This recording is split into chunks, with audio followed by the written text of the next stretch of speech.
Hello, this is Dr. Harriet Fraad, bringing you Capitalism Hits Home.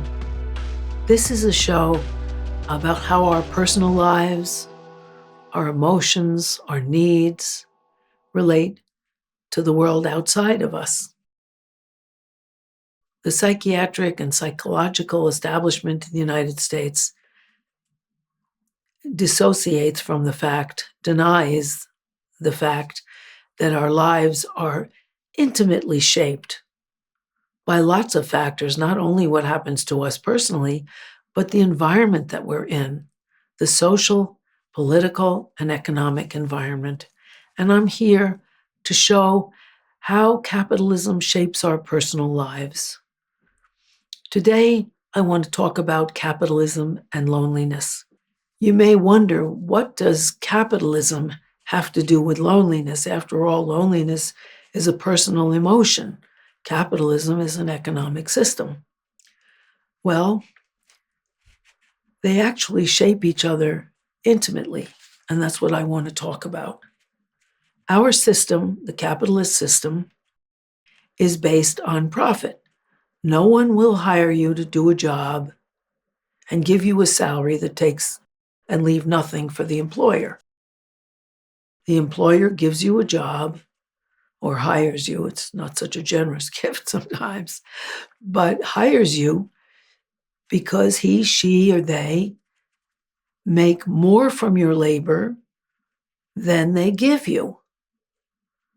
So if you're a waitress in a restaurant, you are given a salary that's low and all of your tips, or some of them if the employer takes some.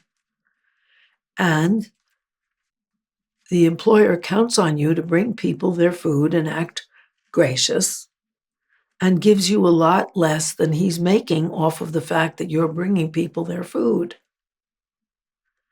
It wouldn't pay otherwise. That's what profit is. It's basically a system of ripping off people. And the employer makes the decisions of what you do and how you do it and where you'll work. You get a salary, but that's it. You don't have anything to do with what he does or she does or they do with the profits that you earned. And that's pretty lonely, that you work all this time and you're not really recognized for the contribution you're making. You're not a partner. America's biggest employers are Walmart, Amazon, the call centers, and fast food. None of them consider you as a person. I'll take Amazon. In Amazon, you are a cipher in a ledger that belongs to Amazon. You carry, if you're a picker, that's somebody who walks about 11 to 15 miles in the warehouse, picking out items and putting them on a conveyor belt, which will then be wrapped and sent out to people. If you are a picker, or if you are a fast food worker, or if you're at Amazon, or if you're in a call center, every motion you make is monitored. If you're a picker at Amazon, you have a scanner. The scanner scans what you've chosen and picked. It also scans your movements. And if you take too long to get somewhere to pick, or you sit on your heels and take a breather, you will be chastised and you'll be punished, and your scanner will beep louder and louder.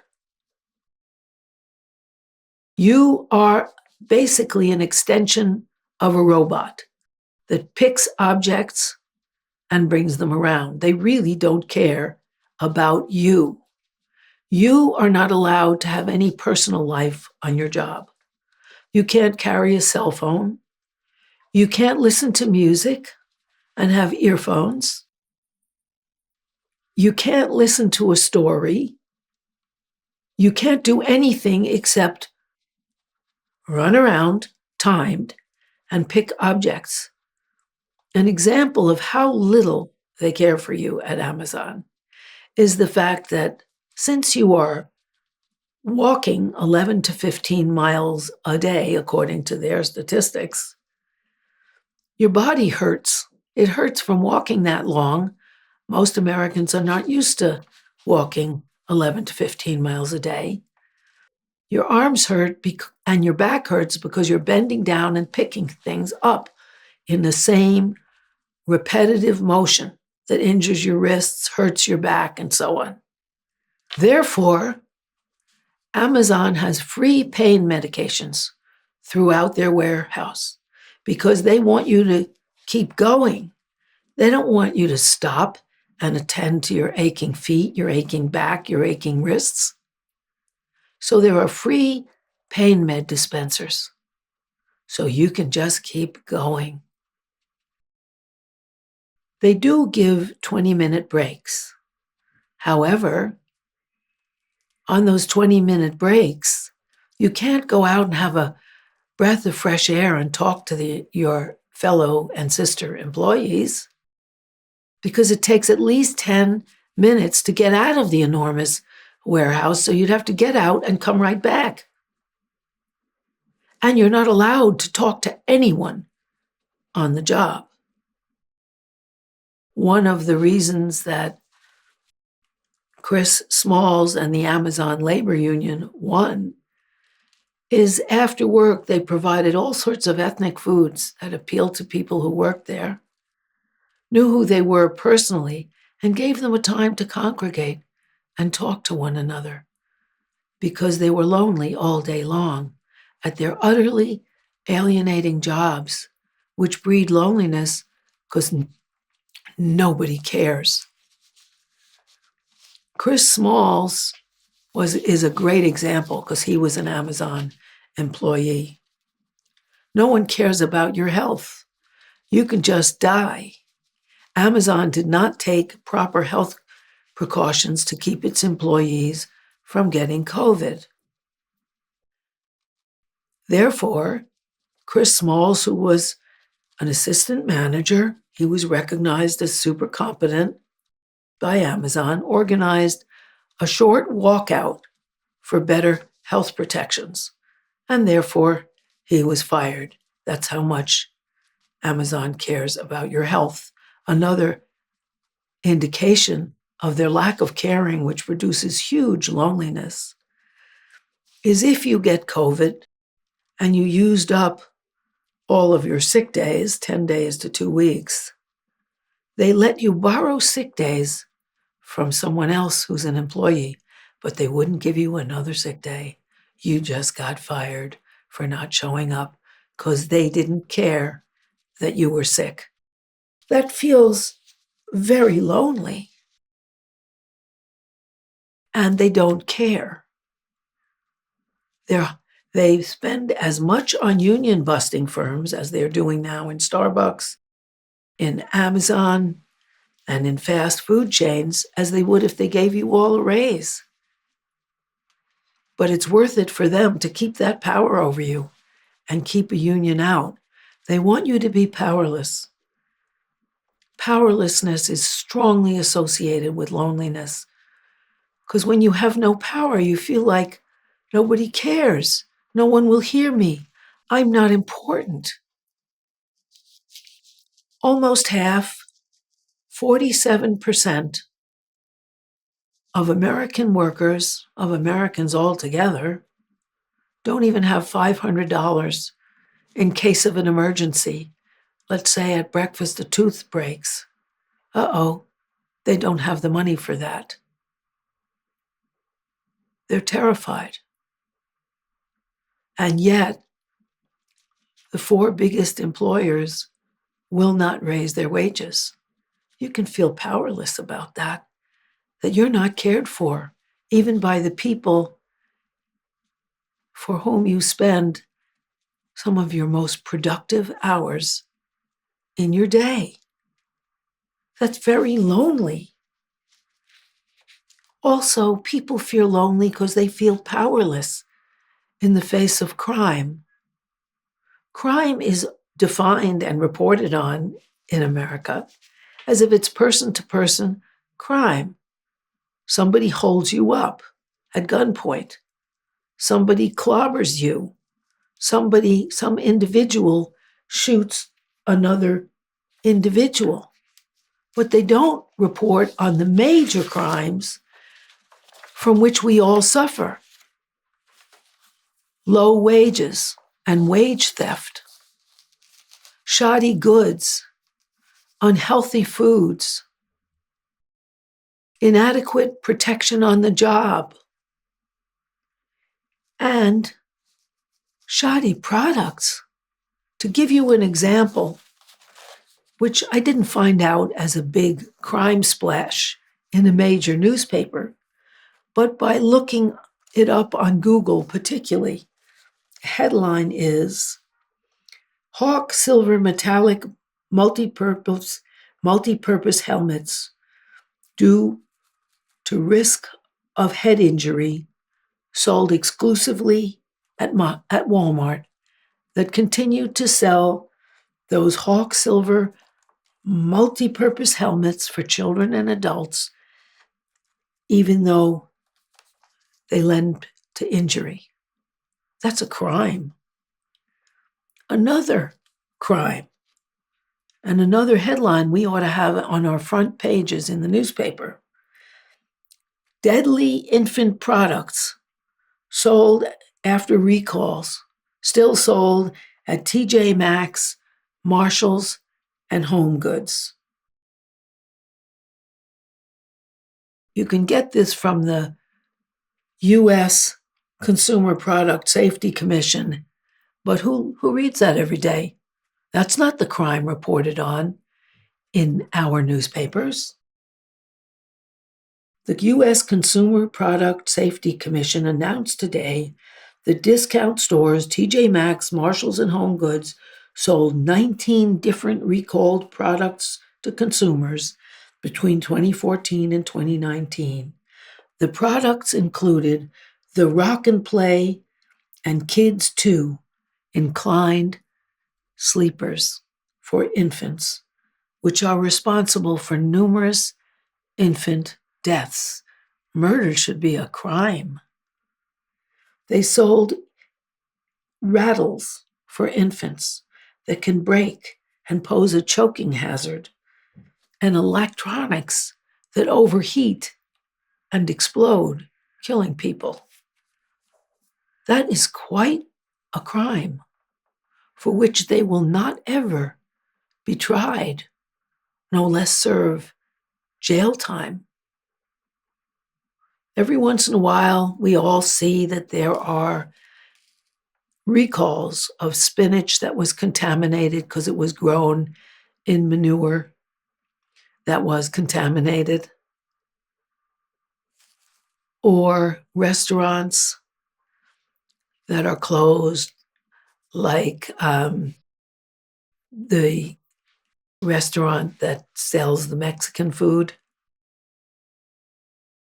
where they closed a store because people filmed the rats dropping from the ceilings, and the rat droppings that were all over the place. Those people never saw jail time.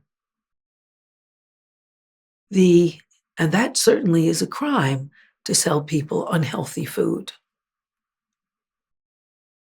Another very strong example is what happened to the Sackler family that marketed OxyContin, that advertised it as a 12-hour pain med when it expires in 8 hours, and they knew it from their experiments, and left people desperate for more pain relief, and led to the 600,000 deaths that have happened since they released OxyContin, overdose deaths for people who got hooked on their product, which they knew was addictive, and then overdosed, and often were sold, were desperate for more pain relief. They've had some embarrassments. People demonstrated so they're not allowed to be on the board the prestigious board of the Guggenheim Museum, the Sackler Wing at the Louvre in France is no longer called the Sackler Wing. The Museum of Natural History got one of the Sacklers off their board of directors, but they'll never see jail time. That's 600,000 people dead, more than were killed in any of the last wars that America has fought. Those are crimes. And it's very lonely to be in a country that leaves you vulnerable to crime, against which you feel powerless because you believe the ads, you get the products, and you can die, and so can your kids, and they will never be held accountable. I think one of the reasons that the US features all these crime shows where crime doesn't pay, because at the top, of course, it pays. Donald Trump has 25 sexual assault accusations. He's never seen any jail time. He buys his way out. It took Epstein about 20 years to finally get caught because one courageous reporter, a woman from the Miami Herald, exposed the very lenient sentence his money bought him. After being found guilty of abusing 35 girls, he got 13 months in jail, but the jail was suspended release, where he had to wear an ankle bracelet, but for 11 hours a day, he got to go to his office, where he no doubt abused more women, and had no problem. And then he used his money to pose as a great scientific philanthropist, giving $9 million to Harvard, which they wouldn't give back. They said they spent it already, even though they have a $40 billion endowment. Giving tens of thousands to MIT. Inviting Bill Gates, among others, to conferences on science. At Slave Island, where he enslaved young women who flew on the Lolita Express, where they could be raped in flight. Flights whose flight logs have never been found, and neither have the tapes of those rapes, which Epstein kept in a vault in his mansion, which was exploded by the FBI and CIA, after which the tapes disappeared. And none of the rich men who came to rape little girls, teenagers, have been caught. Their crimes paid. It's lonely to feel that you're in a dangerous place where the biggest criminals go utterly unpunished and where you could be held accountable. There was a big scandal in New York where the cops really cracked down on shoplifting. And the things that were shoplifted overwhelmingly were diapers, which have gone up so much in cost, and baby oil and baby wipes. That kind of crime is exposed, but not the crime from which people majorly suffer. Also, the neglect. The United States has more COVID deaths than anywhere else in the world. We, with our 330 million people, have over 1 million COVID deaths. China, whose figures are also reinforced by UN research, had 20,000, not 1 million or over 1 million now that the United States has, but 20,000 for its 1,373,000,000 citizens. We feel powerless and unprotected because we're not protected. Because our flights, the flight industry decided, as with the government, that we didn't have to stop flying people in from other countries that might be infected with COVID. That's pretty lonely to feel unprotected and alone. I think that all those 47 million people, about half of us, don't feel protected because rents have gone up. In New York, our mayor has allowed, even in rent-controlled and rent-stabilized apartments, rents can go up 3.5% to 5 and some percent, even though people still owe all the rent that they couldn't pay during COVID when they lost their jobs and when evictions were temporarily suspended. Homeless populations are growing, and they're growing because people are being evicted and we're not protected. And it feels really lonely that nobody cares that you and your kids will be out on the street. That's very lonely. Adams recently had the police force evict homeless people from the tents that they were occupying, where they threw out all their precious few belongings, including their sleeping bags in which they had their documents sewn, their license, their Social Security card if they had one. That's very lonely. Nobody cares. Some people cared, they demonstrated against it, and it proceeded nonetheless. And so, in order to appease the Real Estate Board of New York, who Adam serves, people were left lonely. People in the buildings that are not inspected, like the one that caught fire that was full of immigrants. And Adam said it was their fault, basically. They must have used a heater, which they weren't allowed to use, and they don't know any better because they're foreigners. That wasn't it. The automatic doors didn't close, even though there were reported violations, and flame swept up the stairs until 17 people died, including 9 children. Those are crimes, and people feel abandoned in a criminal environment which cheats them and leaves them without resources. They feel cheated when they overdraft $5 and are charged $15 by the bank that's willing to get away, that's willing to do that and get away with it too.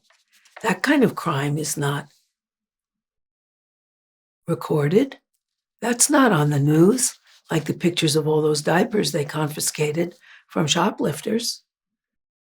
And that's very lonely, to be abandoned in ill health, to be abandoned in your home, to be abandoned in your nation. Another thing that really leaves people abandoned is they don't feel they have candidates that speak for them. They're in a country that calls itself a democracy, but in the last presidential election, they had to raise $4 billion to run and have a chance. Who has access to $4 billion? Whoever pays the piper has a lot to do with who calls the tune.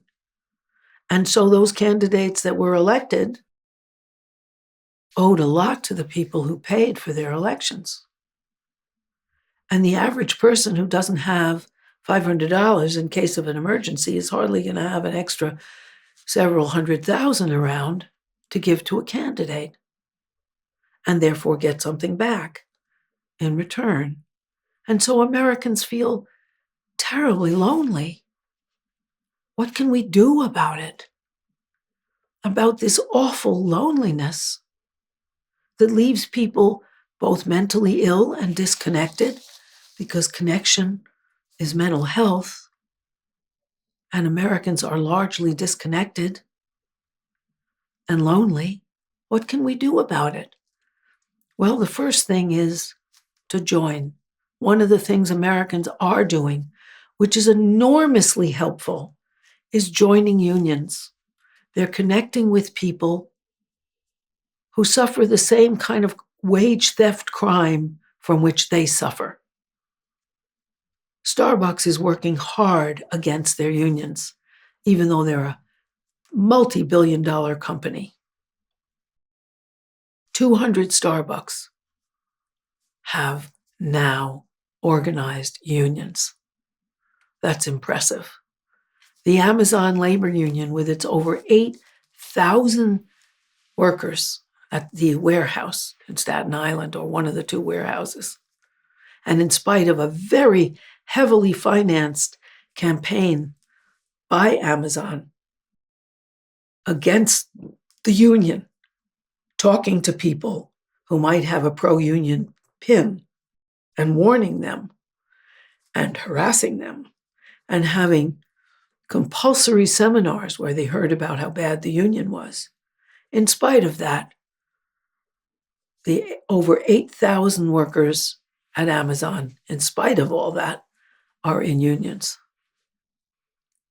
There are over 100,000 people that are now organizing unions, and more hundreds of thousands that have organized unions and won. And the reason that unions are so important is they're quite the opposite of the right-wing organizations that pit men against women by giving the government control and men control over women's reproductive systems and reproductive rights. They pit whites against blacks by crushing Black Lives Matter presentations and Black Lives Matter demonstrations. The number of police mobilized against the Black Lives Matter protests was at least 10 times that of the Capitol Police around Trump's sponsored riot of January 6th. But unions welcome everyone who works, black or white, man or woman, immigrant or naturalized citizen, gay or straight. And what we need to do is join each other. We need to join with the climate extinction people, since the Supreme Court attacked them too, stopping the Environmental Protection Agency from having the power that it used to have to regulate pollution. Join with the climate activists. Join with women who've been terribly discriminated against in these anti-abortion rulings. Join with immigrant groups for immigrant rights. Join with trans people and gay people and people with all other sexualities, because we all belong together, to connect together and to fight for a socialist system in which we together run the place through co-ops, have a voice in whatever is happening, and have no money in our elections so the rich don't take our democracy from us. In other countries, this is already done, where you can't have private money in elections. In France, for instance, you have a very limited time to run. No one's allowed to take out paid TV ads. Every candidate has the same amount of TV time to say what they stand for. So the rich don't control everything, and people don't feel as lonely and abandoned as they do in the United States. And capitalism has an awful lot to do with our loneliness, our sense of powerlessness, which leads to loneliness, because you're not empowered to decide what happens and you're frightened. Of fear, which is behind a lot of the street crime. People are afraid and lonely. It also has to do with the school shootings. Every single one of the school shootings, as well as the other mass murders, of which there are more than one a day now, are committed by someone who they say was a loner. A mass murderer is somebody who murders people with whom he has no particular agenda. And I say he because they're all men, overwhelmingly white men, who are so angry and so alone that they feel empowered by taking other people's lives. We need to join together on the basis of our shared humanity and not let these artificial divisions keep us apart and allow us to continue in our terrible loneliness, which has an awful lot to do with capitalism. Thank you.